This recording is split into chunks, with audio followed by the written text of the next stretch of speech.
शिवाय गुरवे नमः। शिवाय गुरवे नमः।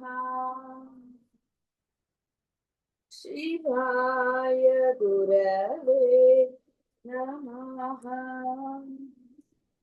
शिवाय गुरवे नमः।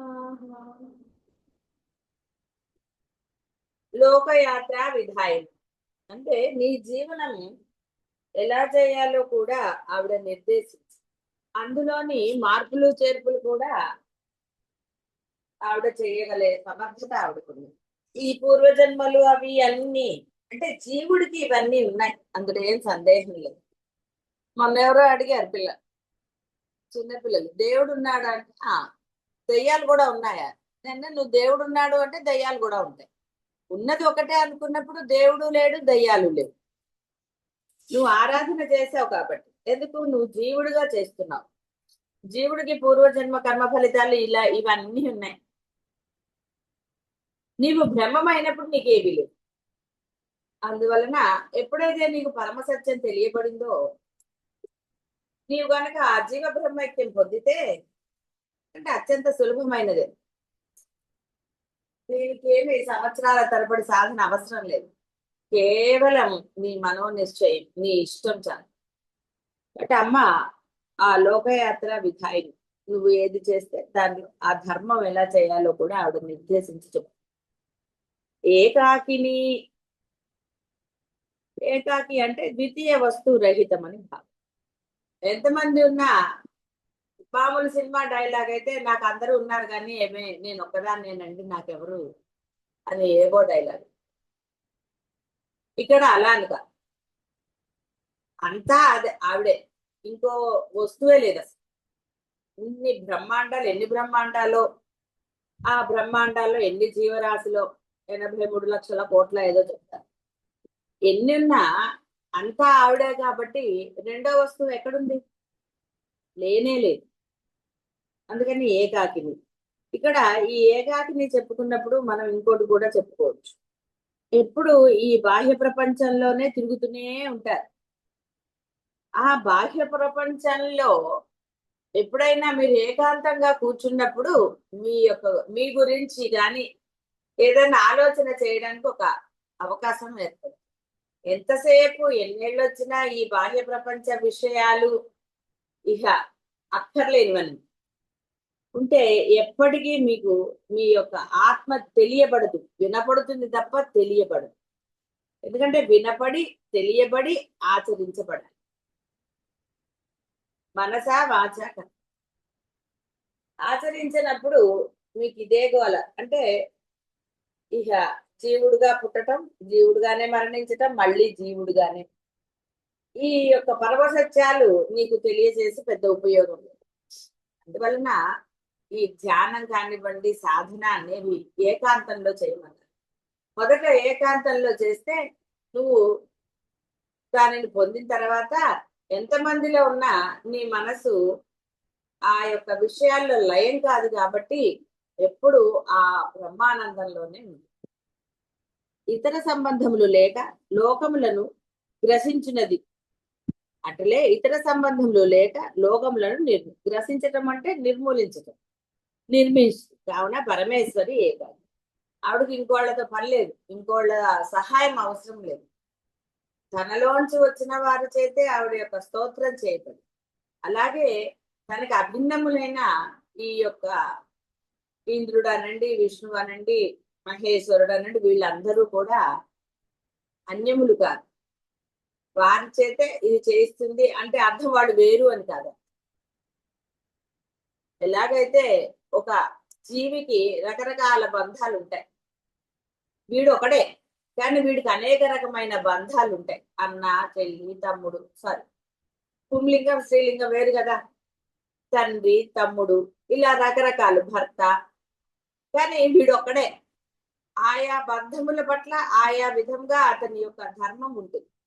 అదే విధంగా ఇక్కడ ఆవిడే అన్ని చేస్తుంది అంటే కొంత నమ్మకం ఉండదు కాబట్టి ఆవిడ తన రూపాలు ఎలా అయితే వసున్యాది వాగ్దేవతలను తన నుంచి సృష్టించిందో అదే విధంగా ఈ యొక్క బ్రహ్మాండాలను నడపడానికి ఆవిడ కోసం కాదండి, మీకోసం. పర్వాలేదు, ఇంతమంది ఉన్నారు ఈవిడికి అనుచరులు. మీరు బాహ్యంలో చూసేది అదే కదండి. ఒక క్షేత్రానికి వెళ్ళాలన్నా, ఒక గుడికి వెళ్ళాలన్నా, ఒక గురువుని ఆశ్రయించాలన్నా ముందు మీరేం చూస్తారండి? బాహ్యంలో వాళ్ళకి ఎంత పరపతి ఉంది. టీవీలో కనపడతారా? ఏ వాళ్ళకి ఎంత ఆస్తి ఉంది. ఇలా ఏదో ఒక కొన్ని వాళ్ళ బుద్ధి అనుసారం కొన్ని వాళ్ళు పెట్టుకుంటారు. ఆ బుద్ధి అంటే ఎవరి బుద్ధి వాళ్ళది కదా. ఆ స్థాయికి ఉంటేనే వాళ్ళు వాళ్ళని అంగీకరిస్తారు. గురువులు అనండి, ఒక దేవాలయం అనండి, క్షేత్రాలను. ఇలా వాడి బుద్ధి ఎలా నిర్ణయిస్తుందో ఆ విధంగా వాడు వీటన్నిటి యందు నిర్ణయాన్ని కలిగి ఉంటాడు. నువ్వు ఎలాంటి నిర్ణయం కలిగినా వాళ్ళకు వచ్చే నష్టమే ఏమీ లేదు. నష్టపోయేది నీవు. ఎందుకంటే నీ బుద్ధి పరిమితికి నీవు రకరకాలుగా భావన చేస్తున్నావు. పొందవలసిన దాన్ని నువ్వు పొందలేదు. దాంతో వచ్చే తిప్పలు. ఎందుకంటే బాహ్యం చూసిన వాడికి సూక్ష్మం బోధపడదు. చెట్టు కనపడుతుంది కానీ వేర్లు కనపడతాయా? ఆధారం అదే. అదే విధంగా ఒరే, నువ్వు జీవుడిగా వ్యవహారం చేస్తున్నావంటే నీలో జీవశక్తి ఏదో తెలుసుకో ఫస్ట్. కాబట్టి అమ్మ అంతా ఆవిడే, సందేహం లేకుండా. దేహేంద్రియము గల ప్రజాపతి భయమును పొందను, అటులనే లోకమునందును ఒంటరివాడు భయాన్ని పొందుతాడు. ఆ ప్రజాపతి భయం పొంది తనకు అన్యమైనది వేరొకటి లేదు గాన అకేల భయం అని అద్వైత జ్ఞానం కలవాడే నిర్భయుడు అలా అనుకుంది. మామూలుగా కూడా బాహ్య ప్రపంచంలో ముందు చూడండి, మామూలుగా ఇంట్లో ఒక్కళ్ళు అన్నప్పుడు బాగానే ఆనందంగా ఉంటారు. ఏమన్నా చప్పుళ్ళు అయితేనో ఏదన్నా జరిగితేనో వాడికి అప్పుడు టెన్షన్ వస్తుంది కదా. ఆ ప్రజాపతి అప్పుడు అనుకున్నట్టు అమ్మ. అప్పుడు వాడికి ఆ నిర్భయాన్ని ఆవిడ కలగజేసింది. ఒరే, నువ్వంటే ఎక్కడున్నావురా? అట్లా వాడికి జ్ఞానం కలిగింది. ఆవిడే ఇస్తుంది ఆ జ్ఞానం. ఉన్నది నేనే అయితే నీకు ఎందుకురా భయం అని. అప్పుడు ఆయన నిర్భయంగా ఉన్నాడు. ఏకమేవ అద్వితీయం. తనకు సములు గాని అధికులు గాని ఎందునూ లేరు. అంటే ఏ డిపార్ట్మెంట్ తీసుకున్నా కూడా ఇది అమ్మకన్నా వీడు బాగా చేస్తారు అనడానికి లేదు. అసలు వేరే వాళ్ళు ఉంటే కదా. ఇక్కడ బాహ్య ప్రపంచంలో నువ్వు ఒక్కడవే, కానీ నీకు అన్నిట్లో ప్రావీణ్యత ఉండదు. అన్ని బంధాల పట్ల నువ్వు సమమైన ధర్మాన్ని కూడా ఒక్కోసారి నెరవేర్చలేదు. ఇలా ఎన్నో రకాల అంటే వీడికి సమర్థత కొన్నిట్లో ఉంటుంది, కొన్నిట్లో ఉండదు. ఇలా రకరకాలుగా ఉంటుంది జీవుడికి బాహ్య ప్రపంచంలో. వస్తువులు కూడా అంతే. కానీ అమ్మ అలా అన్నిటి ఎంతో ఆవిడకి ప్రావీణ్యత. ఈ అంటే ఈ కేటగిరీ కానీ ఇంకో కేటగిరీ కానీ ఇంకోటని కానీ అక్కడ ఆవిడకి లేదండి అని అనడానికి లేదు. గ్రహించుటకు నిర్మించుటకు అన్నారు. లయం చేయాలన్నా మళ్ళా అంటే మళ్ళీ సృష్టి చేయాలన్నా కూడా ఆవిడకి ఏమీ ఇబ్బంది లేదు. ఆవిడ చేసేస్తుంది. ఆ సమర్థత ఆవిడకుందని చెప్తారు.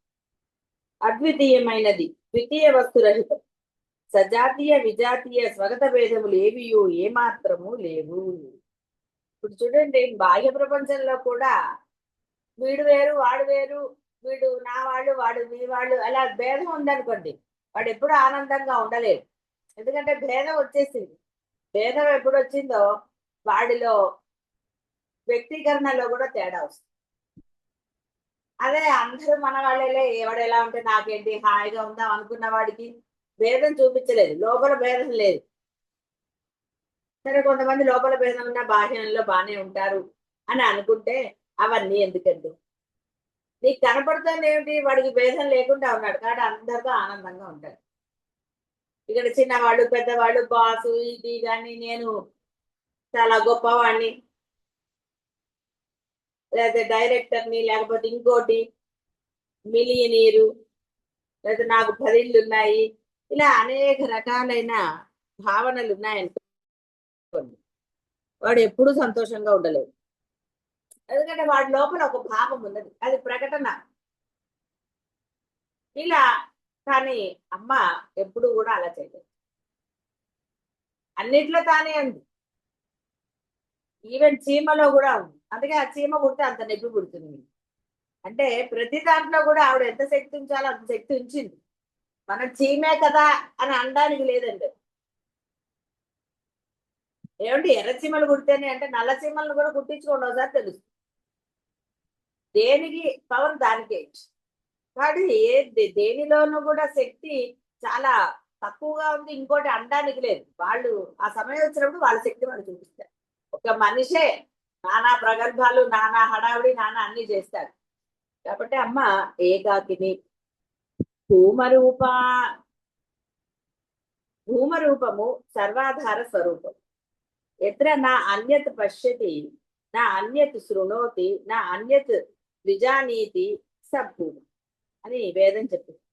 ఏ అవస్థలో రెండవది కనపడదో, వినపడదో, తలంపబడదో అట్టి స్థితి భూమ అవస్థ, తురీయ అవస్థ, పరమ సుఖ అవస్థ అని తెలియదు. స్థిరమైన అవస్థ, అటల్ రహే అంటారు కదా. ఇంకా అసలు వాడికి వేరేది రా, అందులో స్థిరంగా ఉన్నాడు. ఎలాంటి పరిస్థితులు ఎదురైనా అంటే సర్వకాల సర్వ అవస్థల ఎందు కూడా వాడు అలా నిర్భయంగా ఉంటాడు, ధర్మంగానే ఉంటాడు. అంతేగాని ధర్మాన్ని మార్చేయడు.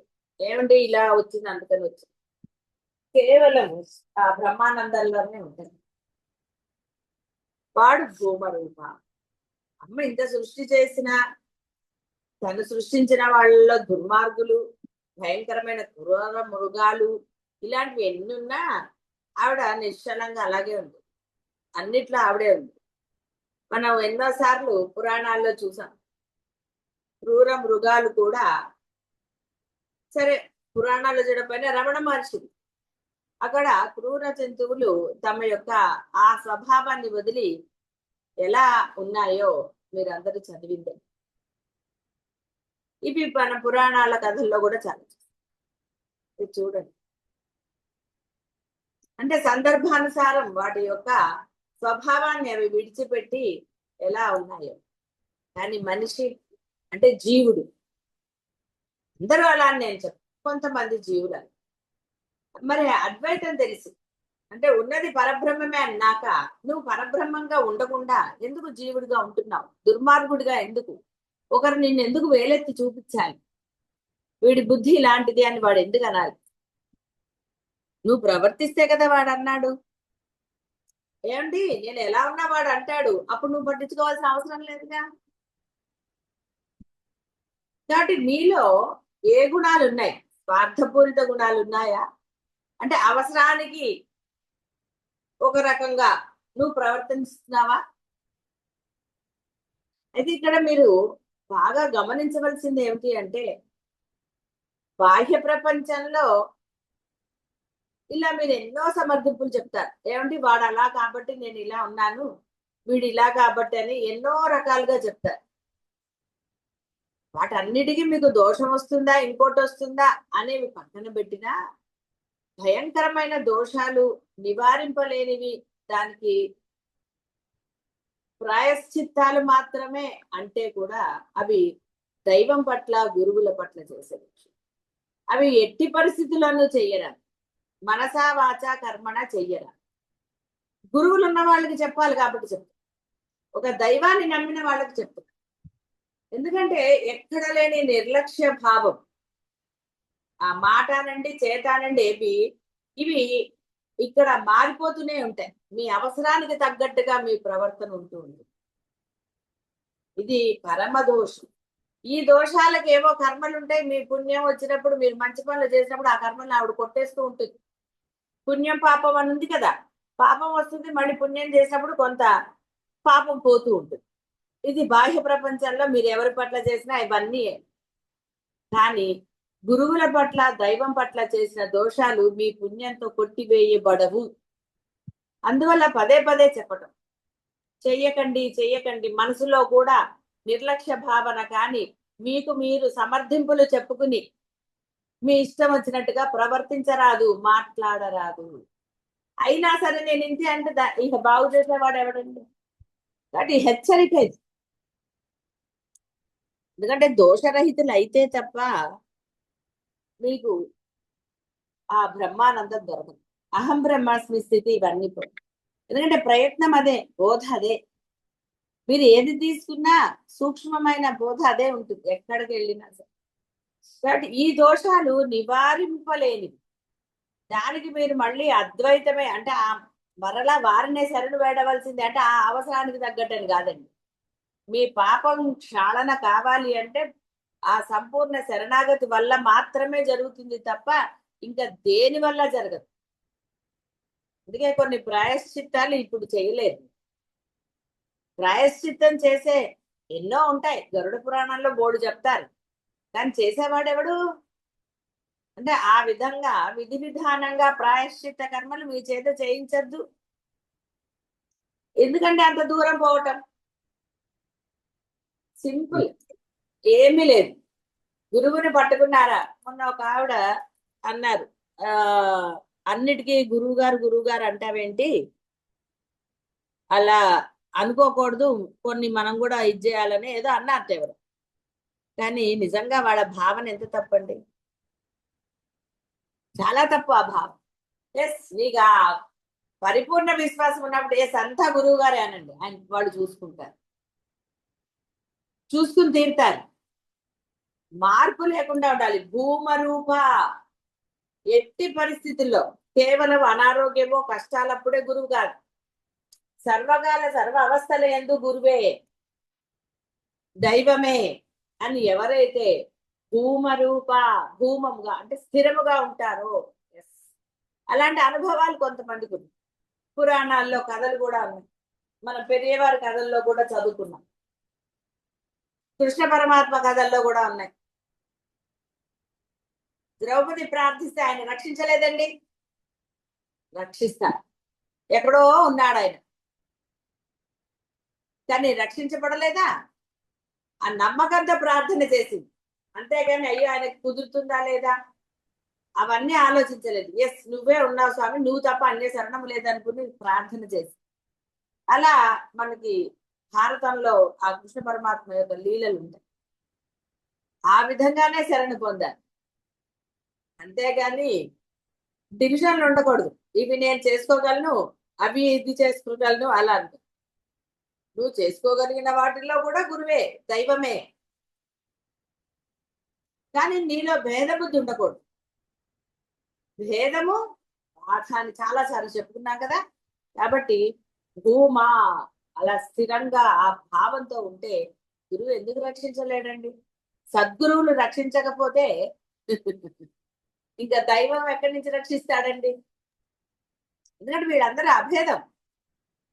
కాబట్టి ఇక్కడ ఆ భావన ఆవిడది చాలా మంచిది, అలా ఉండాలి అంతే తప్ప సమయానికి ఒక రకంగా లేకపోతే మన పని అయిపోయింది కాబట్టి ఇంకా గురువుతో పని లేదు మనకి, మళ్ళీ అవసరం వచ్చినప్పుడు చూసుకుందాంలే, గ్రాంటెడ్ అంటాను చూసారా, మన ఇష్టం వచ్చినట్టుగా. అంటే మీ యొక్క ఏమంటారు టైం టేబుల్ అనండి, ఇంకోటి మీ మీ టైం టేబుల్ అనుసారంగా మీ పనులు చేసుకుంటారు. అందులో కుదిరితే గురువుకి టైం ఇస్తారు, కుదరలేదనుకోండి అక్కడ ఒక సమర్థింపులు పెట్టుకుంటారు, కుదరలేదు.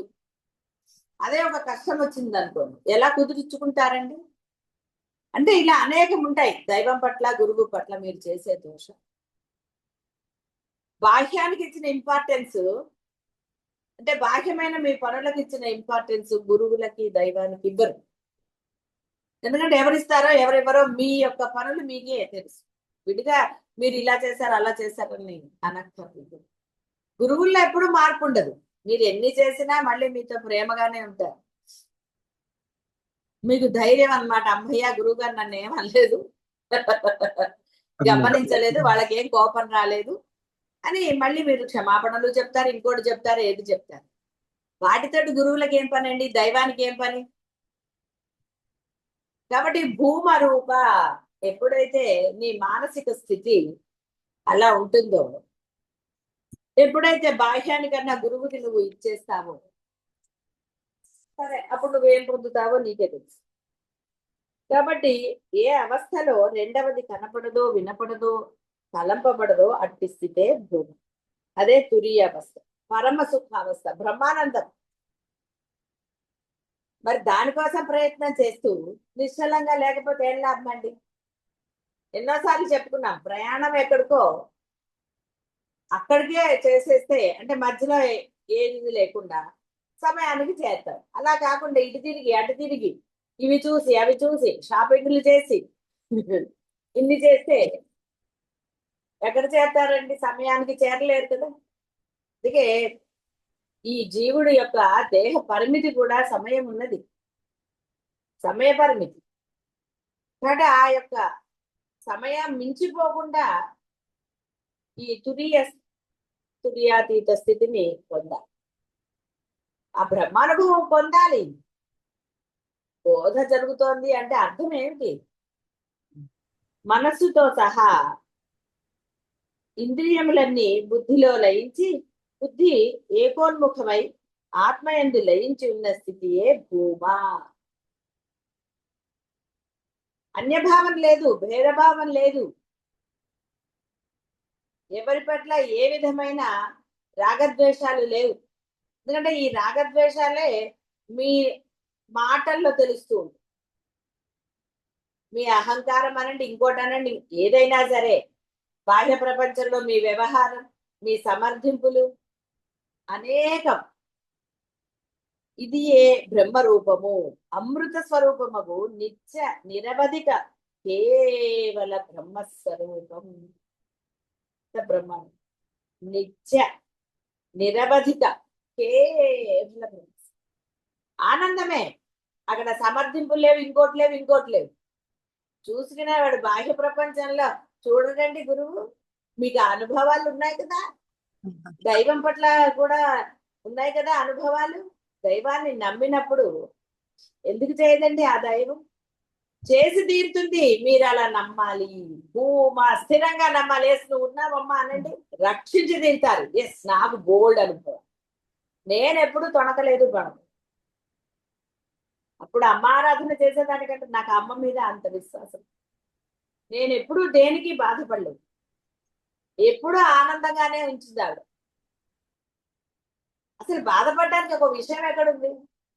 ఒక గురువు దగ్గరికి వెళ్ళినప్పుడు అందరు ఏవేవో చెప్తూ ఉండేవారు.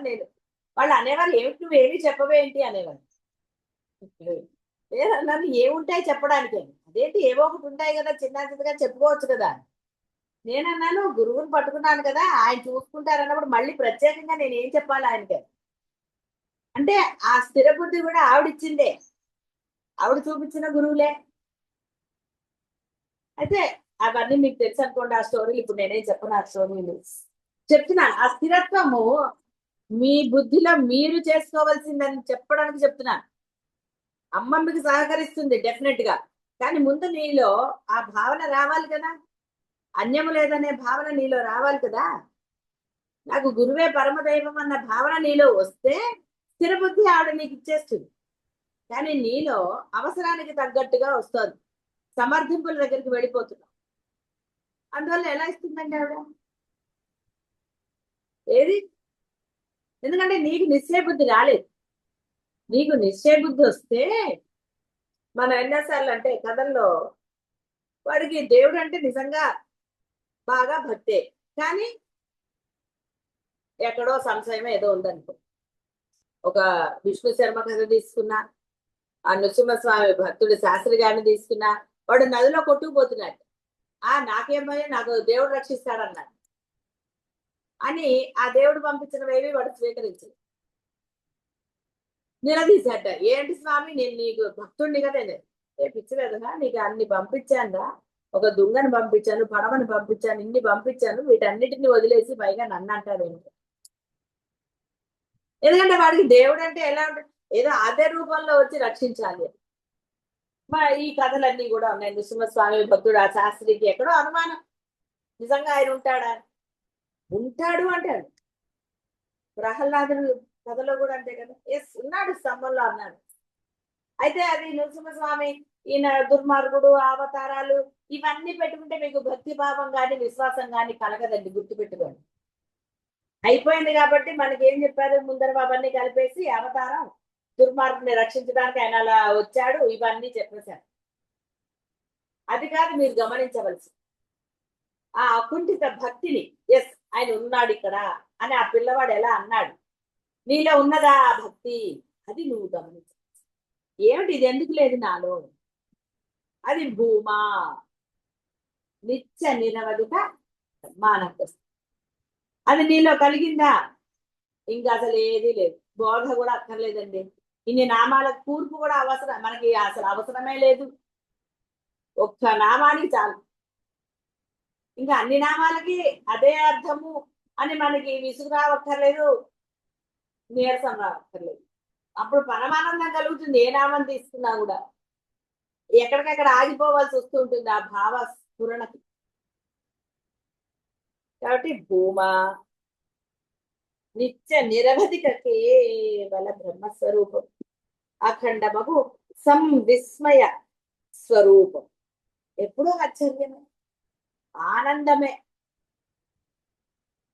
అంతా ఆవిడదే సృష్టి. ఒక చిన్న పువ్వు గడ్డి, ఇది నేను అమెరికాలో ఒక గుడికి వెళ్ళినప్పుడు ఆ పార్కింగ్ దగ్గర ఎందుకో కిందకి చూస్తే ఆ ఒక చిన్న ఆ గడ్డి పాగుతుంది అక్కడ, దాని పువ్వు అసలు ఎంత అందంగా ఉందో, అసలు ఎంత చిన్న పువ్వు అది, మనం కొంచెం పరిశీలనగా చూస్తేనే ఆ పువ్వు కనపడుతుంది. చూడండి ఆయన సృష్టి, ఇలా అనేకం ఉన్నాయి. ఇది నేను గమనించా కాబట్టి మీకు చెప్పటమే, మీరు గమనించినవి అనేకం ఉండవచ్చు. కాబట్టి సంవిస్మయం, ఎప్పుడు ఆయన సృష్టి చూస్తే ఆశ్చర్యంగానే ఉంటుంది. అలానే ఆశ్చర్య పొమ్మని కాదు, దాని ఎందుకు స్థిరత్వ బుద్ధి ఏర్పరచుకోవాలి. శక్తి ఉన్నది, నన్ను రక్షించలేడా, నా పరిస్థితులను ఆయన మార్చడా, మార్చి తీరుతాడు అని నువ్వను, సెకండ్ లో మారుస్తాడు. సంవిస్మయ స్వరూపం పరమేశ్వరి సర్వకాలములను ఈ స్థితి అందుండును గాన భూమా, ఆవిడ ఎప్పుడు మారలేదు. నువ్వు తిట్టినా అలాగే ఉంది ఆవిడ నవ్వుతూ, నువ్వు పూజించినా అలాగే ఉంది, నువ్వు పట్టు చీర పెట్టినా అలాగే ఉంటుంది, ఒక మామూలుది పెట్టినా అలాగే ఉంటుంది. నీ బుద్ధి మారిపోతూ ఉంటుంది, నీకు అవసరమైనప్పుడు అవసరమైనట్టుగా ఉంటావు. చెప్పుకున్నాం కదా, దైవాలయంలో కూడా వాడేసుకుంటారు, అన్ని వాడేసుకుంటారు, నాదే గుడి అనుకుంది. చాలా దోషాలు, ఎన్ని దోషాలు అభ్యాసం, అవి అన్ని వచ్చే జన్మకే ఉంటాయని మీరు భావించరారు. ఈ జన్మలో కూడా ఏమనుభవిస్తారో మీరు, ఏ రకంగానైనా అనుభవించవచ్చు ఆ దోషాన్ని. కాబట్టి ఇట్లా అనేకం ఉన్నాయి బాహ్య ప్రపంచంలో. మీరు చేసే దోషాలు తెలియక కాదండి, తెలిసి చేసే దోషం. గుడి వస్తువులు మనవి కాదు అన్న సంగతి మీకు తెలియదు. దేవాలయము, ఆలయం, మీ ఇల్లు ఎలా, మీతో మీ ఇంట్లో వస్తువులు ఎవరైనా తీసుకెళ్తే మీరు ఒప్పుకుంటారా? మరి దేవాలయంలో వస్తువులు ఎలా తెచ్చుకుంటారు? అది చిన్న పువ్వైనా సరే వాళ్ళని అదిరించో బెదిరించో లేదా ఇంకోటి ఏదో చేసి పూజారి దగ్గర నుంచి తెచ్చుకోవటం కాదు. ఒకవేళ పూజారి మిమ్మల్ని కాకపడడానికి ఏదైనా మీకు ఇచ్చినా ఆ దోషం అతనికి వెళ్తుంది, లేదంటే ఆ దోషంలో మీరు ఆ వస్తువు. అంటే ఇలా అనేకం ఉన్నాయి, నేను ఉదాహరణగా అదొక్కటే చెప్తున్నాను. కాబట్టి మనం సమర్పించే దాంట్లో కానీ దేంట్లో కానీ దోషం చెయ్యరాదు. ఆ బ్రాహ్మడు తీసుకెళ్ళిపోతాడు, ఆ బ్రాహ్మడికి ఎలాగో దక్షిణిస్తున్నాం కదా అని మనం ఇవి అనేక సార్లు చెప్పుకున్నాం బాహ్య దోషం. ఆ దోషాలు చేసినట్టు నిజంగా మీకు ఆనందం లభించిందంటే ఆలోచించుకోండి, ఏం చెప్పక్కర్లేదు. ఏకా ఏకా కామేశ్వరీ శక్తి అనేకో అనేకోపాధి యోగత, అనేక ఉపాధి పరాపరేణ రూపేణ క్రీడతే తస్య సన్నిధౌ. కాబట్టి అమ్మ ఒకటే, అనేక రూపాలుగా ఆవిడ లీలలు, ఆవిడ ఆనందంగా హాయిగా ఉంది. ఆవిడకి ఏ రూపం పట్ల ఎలాంటి భావన లేదు, వీళ్ళు అందంగా ఉన్నారు లేరు అని కానీ, ఒక పేడ పురుగు అని కానీ ఇంకోటి అని కానీ, ఆవిడ అన్నిట్లో ఆనందంగానే ఉంది. వీడు ఆ బుద్ధిని వక్రీకరింప చేసుకుని నానా అవస్థలు పడుతుంది. ఎందుకంటే వీడిది పరిమిత బుద్ధి, ఆ పరిమిత బుద్ధితో వాడు నానా గోల. కాబట్టి చక్కగా మీ దైవమందో మీ గురువు ఎందో సమర్థింపులు లేని భక్తి కలిగి ఉంటుంది, అది అనన్య భక్తి శరణాగతి. ఎప్పుడైతే నీవు బాహ్యానికి ఇంపార్టెన్స్ ఇచ్చి గురువుకి టైం లేదు అన్నావా, ఇంకా దాని గురించి చెప్పాల్సిన అవసరం లేదు. చాలా సామాన్యంగా చేసేది, తెలిసి చేసేది. తెలీదండి, అందరికీ తెలుసు. దైవం పట్ల కూడా అలాగే చేసేది. అలా చేయాలి. నీవు పట్టుకున్న దైవమే అనన్యమైనది, శక్తివంతమైనది. ఆ విధంగా ఉండండి. దైవానికే మొదట ప్రియారిటీ ఇవ్వండి. మీరు ఆ బ్రహ్మానందం మీరు పొందకపోతే అడగండి. అలాగే గురువు పట్ల అలాగే ఉండండి. అన్ని గురువే అనండి. మిమ్మల్ని రక్షించేది మీకు ఏది శ్రేయస్సో వాళ్ళు చూసుకుంటారు. సందేహపడక్కర్లేదు. అవతల వాళ్ళు సందేహపడ్డా మీరు సందేహించవలసిన ఆవశ్యకత లేదు. నిజంగా గురువు చెప్పినట్టు, అంటే దైవం పాపం మాట్లాడలేడు కాబట్టి దైవం చెప్పలేకపోవచ్చు. నువ్వు ధర్మాచరణ పెడితే దైవం చెప్పింది నీకు వినపడుతుంది. నువ్వు ధర్మపరుడు అయితే దైవం కూడా ఎందుకు చెప్పదు, చక్కగా చెప్తా. అందరి కళల్లో రాలేదు, గురువులు కళ్ళలో కనపడరు, కనపడతారు కదా. కాబట్టి దైవం కూడా మాట్లాడుతుంది నువ్వు ధర్మపరుడు అయితే. ఆ అనన్యమైన శరణాగత భక్తి కలిగి ఉంటే తప్పకుండా దైవం నీతో మాట్లాడుతుంది. ఎంతో మంది భక్తుల అనుభవాలు ఉన్నాయి. మీకు కొంతమందికి ఇందులో ఉంది, లేదని అనడానికి లేదు. కాబట్టి ఇక్కడ ఆ యొక్క అనన్య భక్తి కలిగి ఉండండి. ధర్మాచరణ చేయండి. దోషాలు చేయకండి. సమర్థింపులు అన్ని దోషాలేనండి, బాగా గుర్తుపెట్టుకోండి. మీ సమర్థింపులు అన్ని దోషాలు. దోషం కాబట్టి సమర్థించాం. చిన్నపిల్లవాడు చూడండి, తప్పు చేసినప్పుడే వాడు దాక్కుని చేయటమో ఇంకోటో ఏదో చెప్తాడు, ఏడుస్తాడు, లేకపోతే ఏదో చేస్తాడు వాడి బుద్ధిని బట్టి. కాబట్టి చక్కగా అందరూ కూడా మీరు ఆరాధించే దైవమో గురువు పట్ల ఏకభావం కలిగి ఉండండి. ఆ స్థితే మిమ్మల్ని ఆ బ్రహ్మానంద స్థితికి తీసుకెళ్తుంది. శుభం భూయాత్.